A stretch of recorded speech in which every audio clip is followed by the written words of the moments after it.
Sup G, samahan niyo ako. Meron tayong ka-cash out dito malapit sa location natin, Calamba, Laguna. Usually pag nabili tayo, ship to me first para ma-check natin maigi yung item.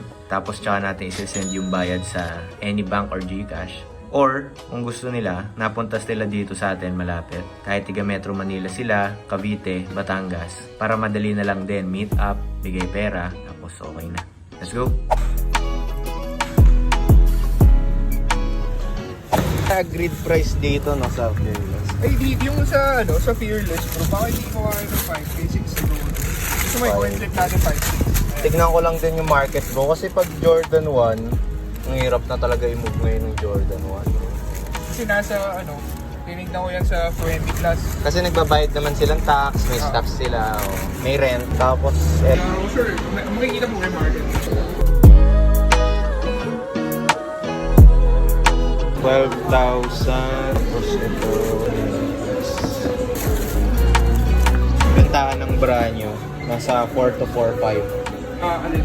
Itong clear jade, ayaw mo ba siya talaga i-personal lang? Kasi pag inuberan ko, bro, Mababa na rin. Sige, keep ko na lang. Oo. Ito, keep ko na lang.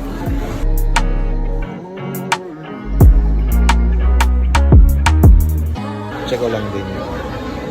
80k kay Pat. Bro, pointed na rin.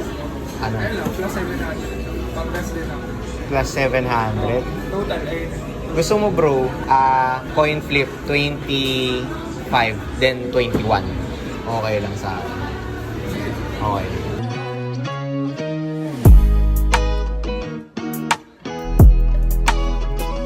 Tails. Sayang.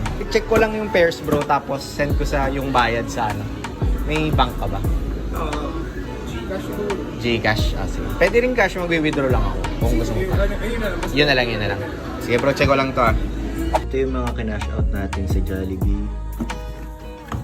Kobe 4, yung undefeated collab. Nakuha natin to for 12,000. Benta natin sa page. Tapos itong Jordan 1 Fearless. Size 11. Nakuha natin siya for 5,000. Itong Jordan 1 Gym Red. Size 11 din. Nakuha natin for 2,500. Tapos ito naman, in-out na rin sa atin ni boss kasi ayaw niya 500 lang natin nakuha running shoes. Tapos kinash out din natin si Jollibee.